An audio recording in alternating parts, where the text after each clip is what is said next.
Hello, আসসালামু আলাইকুম। Jamie kitchen house থেকে আমি জেমি বলছি। বরাবরের মতোই আজকেও আমি একটা রান্নার ভিডিও নিয়ে আপনাদের সামনে আসলাম। আজকে আমি ১ কেজির উপরে একটা রুই মাছ কিনেছি। বড় মাছ ইদানিং খেতে ইচ্ছে করে না। একদম ৮ কেজি ১০ কেজি ওজনের মাছগুলো না এত বেশি আপনার ফরমালিন আর এত বেশি মানে চাষের যেই প্রোডাক্ট মানে খাওয়ানো হয়, চাষাবাদ মাছগুলো, সেগুলো আসলে খেতে ভালো লাগে না। তো মাছটা খুব তাজা ছিল। রাতের বেলা আমি মাছটা কিনেছি, মাছটা পরিষ্কার করেছি। এখন আমি মাছটা একদম খুব সহজভাবে রান্না করব। তার জন্য আমি হলুদ আর লবণ দিয়ে মাছটা মাখায় নিছি। তারপরে ফ্রাই প্যান দিয়ে নিলাম। আর তার মধ্যে একটা কথা আমি বলে রাখি, আমি মাছ ফ্রাই করলে যদি আমি তরকারি রান্না করি, সেক্ষেত্রে আমি গুঁড়ামরিচ ইউজ করি না। মাছটা ভাজার সময় একটা ঝাঁঝ ঝাঁঝ আসে। তো এখানে আমি কুমড়ো বড়ি দিয়ে দিয়েছি। কুমড়ো বড়ি দিয়ে মাছের ঝোল, বিশেষ করে আলু, রুই মাছ, কুমড়ো বড়ি, এই কম্বিনেশন তো অসাধারণ। তো কুমড়ো বড়ি আমি একদম তেল ছাড়া ভেজে নিলাম, পোড়া পোড়া করে, লাল লাল করে। তো আমি এখানে আমার পরিমাণ মতো তেল দিয়ে নিচ্ছি। মাছটা ফ্রাই করে ফেলবো, আর যে তেলটা থাকবে সেই তেলে আমি মাছটা রান্না করে ফেলবো। এই জন্য আমি তেলটা বেশি করেই দিয়ে নিচ্ছি আর কি। একটা একটা করে মাছ ছাড়ছি। মাছগুলো আমি খুব ডিপ ফ্রাই করব না, হালকা করে ভেজে নেব।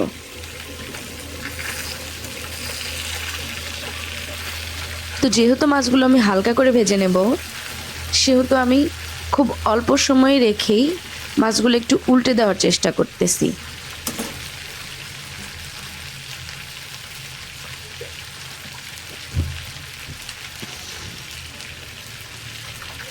আমি খুব ভালো রান্না করতে পারি না, তবে আমি চেষ্টা করছি।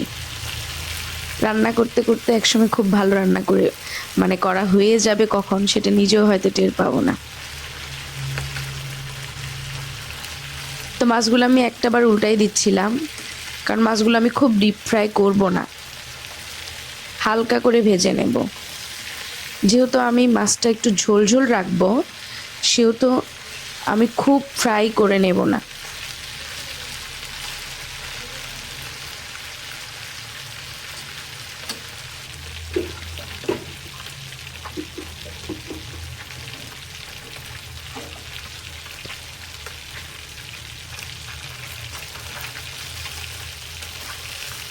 তো আমার মাছগুলো মনে হচ্ছে হয়ে গেছে।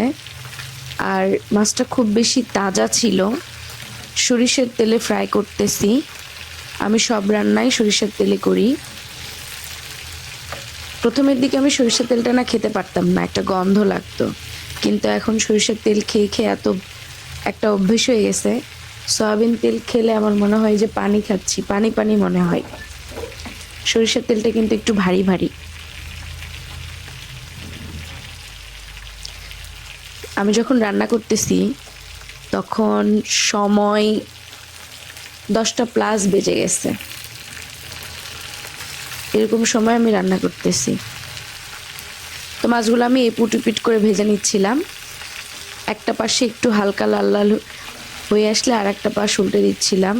আর আমি মাছ ফ্রাই করার সময় আবার একবার কথাটা রিপিট করলাম, আমি গুঁড়ামরিচ দেই না, কারণ গুঁড়ামরিচ দিলে আমার মনে হয় এটা একটু কড়া হয়ে যায় বেশি। তো মাছগুলো আমি উঠায় নিলাম। আমার আরও কিছু মাছ বাকি ছিল, ফ্রাই প্যানে সব মাছ আটে নাই। দুটো টুকরার মাথা ছিল, সেটা আমি দিয়ে দিলাম। আর মাথাটাকে আমি একটু এপিট ওপিট করে ভেজে নেব, বারবার এপিট ওপিট করে ভেজে নেব। যখন আমি মাছ রান্নার মধ্যে মাছ ছেড়ে দিই, আর যদি সেখানে মাথা থাকে, তাহলে আমি একটু মাথাটা আগেই তরকারিতে দিয়ে দেওয়ার চেষ্টা করি, যাতে মাছের মাথার ভেতর থেকে খুব ভালো করে হয় আর কি। আমাদের পরিবারে আমরা খুব আপনার ভুনা জাতীয় মাছ কিংবা ছোট জাতীয় মাছ, ইলিশ, গলদা চিংড়ি, এগুলো বেশি খাওয়া হয়। এই ঝোলের মাছগুলো খুব কম খাওয়া হয়। তো মাছগুলো উঠানোর পর তেলটা একটু কম মনে হচ্ছিল আমি আর একটু তেল অ্যাড করে নিলাম। এখন এখানে আমি তেলটা গরম হয়ে যাওয়ার পর দেখেন তেলটা গরম হয়ে গেছে। এখানে আমি পরিমাণ মতো পেঁয়াজ দিয়ে দিব। যেহেতু আমার 1 কেজি বেশি মাছ, আর সেই মাছের লেজার অংশটা এবং তার আগের একটা টুকরার অংশটা আমি বাদ দিয়েছি, তাছাড়া পুরো মাছটাই নিয়েছি।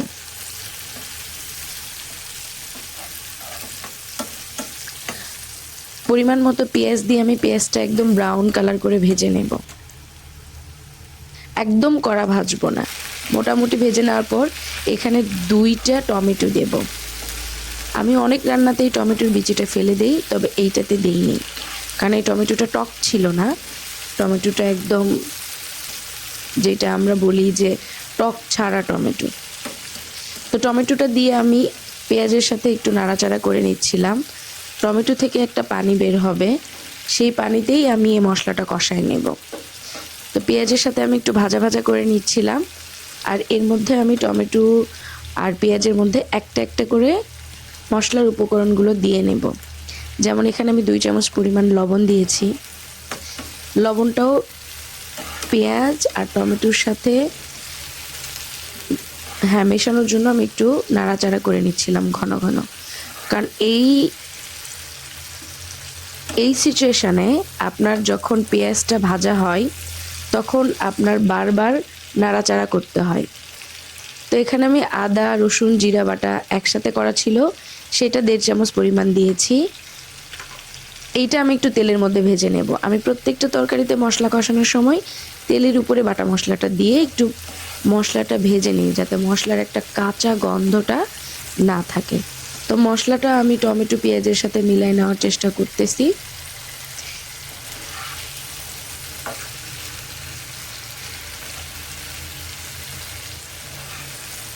এরপর যখন মশলার পানি শুকায়, মশলা থেকে তেল বের হওয়া শুরু করছে, তখন আমি এখানে এখন গুঁড়ামরিচ দেব, হলুদ দেব, বাকি মশলাগুলো আমি এখানে একটা একটা করে দিয়ে নেব। তার জন্য দেখতেছিলাম যে টমেটো থেকে পানি বের হওয়া পর্যন্ত, এখানে লবণ যখনই টমেটোর মধ্যে অ্যাড করা হয় তখন টমেটো থেকে পানি বের হতে থাকে। কাঁচামরিচ দিয়েছি, কাঁচামরিচটা আমি সবসময় শেষের দিকে দিই, কষানোর শেষের দিকে, কারণ কাঁচামরিচ তেলের মধ্যে ভাজা হয়ে গেলে ভালো লাগে না, সফট হয় না। কাঁচামরিচের সাথে আমি গুঁড়ামরিচ হলুদ দিয়ে নিয়েছি। এইটা দিয়ে আমি ভালো করে কষাবো, বারবার নাড়াচাড়া করতে থাকবো। এখানে টমেটোর মধ্যে একটু পানিও নেই, একদম কষানো হয়ে গেছে। এই অবস্থায় আমি পানি দিয়ে দিলাম। পাশের চুলাতে আমি একটু গরম পানি উঠিয়ে দিয়েছিলাম। গরম পানিটাই মশলা কষানোতে আমি গরম পানিটাই ইউজ করি। প্রত্যেকটা ঝোলের তরকারিতেই আমি গরম পানিটা ইউজ করি। পানিটা দেওয়ার সাথে সাথে দেখেন আমার বলক উঠে আসছে।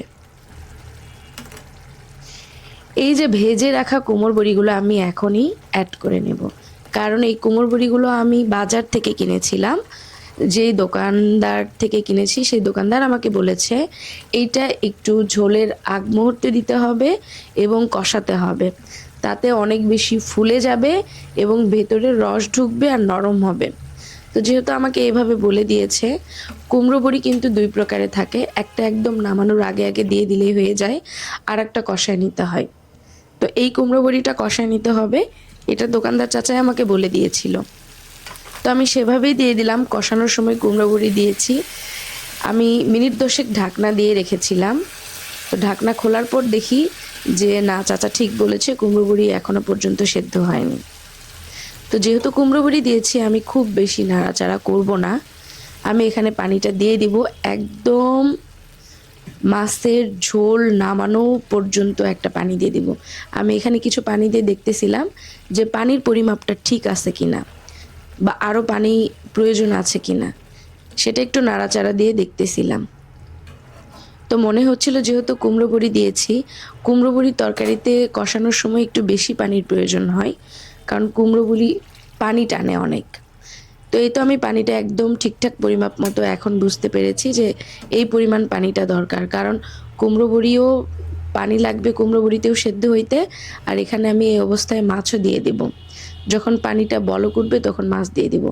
কুমড়ো বড়িগুলোতে আমি হালকা হালকা টাচ করে দেখতেছিলাম যে আসলে সেদ্ধ হওয়ার মতো অবস্থায় আছে কিনা।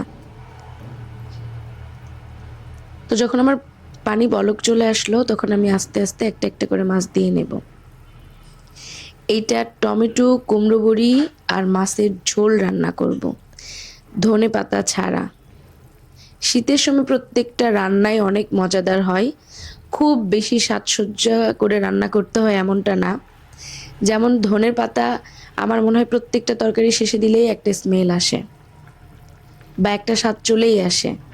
তো এরকম টমেটোও শীতের সময় খুব তাজা তাজা টমেটো পাওয়া যায়, যেটা কিনা গরমে বা টমেটোর মৌসুম ছাড়া এই সবজিগুলা খুব বেশি ভালো হয় না। তো শীতের সময় যেহেতু টমেটোর মৌসুম, টমেটো তরকারিতে দেওয়ার সাথে সাথে দেখবেন সফট হয়ে যায়, খুব দ্রুত সেদ্ধ হয়ে যায়, তরকারির টেক্সচার অনেক ভালো আসে। প্রত্যেক আমি যেগুলো মাছ ফ্রাই করে রেখেছিলাম সব মাছ আমি দিয়ে নিলাম। এখন আমি একদম টানা 10 মিনিট ঢেকে রাখবো। 10 মিনিট হয়ে যাওয়ার পর আমি ঢাকনাটা উঠাবো, দেখি ঝোলটা টেনে আসছে, কারণ আমি ঝোলটা একটু রাখবো, ঝোল ঝোল রেখে এটা নামাবো। তো এই জন্য আমি এর মতো অবস্থায় কোনো হাতা চামচ ইউজ করব না, খুব আস্তে আস্তে করে নেড়ে দেওয়ার চেষ্টা করব এবং একটা একটা করে মাছ আমি উল্টাই দেব। একটা পাশ হয়ে গেলে আর একটা পাশ দেব। আমি তো বললাম, এর আগেও বলেছি যে মাছের মাথা যখন কোনো তরকারিতে দিই আমার খুব বেশি টেনশন হয়। আমি বারবার মাছের মাথাগুলো ঘুরিয়ে ফিরিয়ে এপিট ওপিট করে দিই, কারণ মাছের মাথাটা একটা বড় অংশ এবং মাছের মাথাতে শক্ত একটা আস্তর থাকে। তো মাছের মাথা আমার মনে হয়েছে যে না, পারফেক্ট হয়ে গেছে। আর যেহেতু আমি ঝোল ঝোল রাখবো, ঝোলটা আমি পরিমাপ করে অনেক বেশিই দিয়েছিলাম। তো এখন ঝোল, বড়ি মানে কুমড়া বড়ি আর মাছ একদম আমার কাছে পারফেক্ট মনে হচ্ছে। ঝোলটা আমার ঘন না খুব পাতলা হলো কিনা সেটা আমি চামচ দিয়ে খুব সুন্দর করে উপর থেকে দেখতেছিলাম। এখন আমার মনে হচ্ছিল যে না, এই ঝোলটা অবস্থায় আমাকে নামিয়ে নেওয়া উচিত। তো আমার রান্না একদম শেষ পর্যায়ে। এখন আপনাদের কাছে এটা আমার বলার যে এভাবে একবার আপনারা আমার রেসিপিটা ট্রাই করবেন, অবশ্যই আপনাদের কাছে ভালো লাগবে। আর ট্রাই করে অবশ্যই কমেন্ট করে জানাবেন যে আপনাদের রান্নাগুলো এরকম হলো কিনা। আর জেমি কিচেন হাউস অবশ্যই সাবস্ক্রাইব করে রাখবেন যাতে পরবর্তী ভিডিওগুলো সহজেই আপনাদের পেজে চলে আসে। আসসালামু আলাইকুম, ভালো থাকবেন।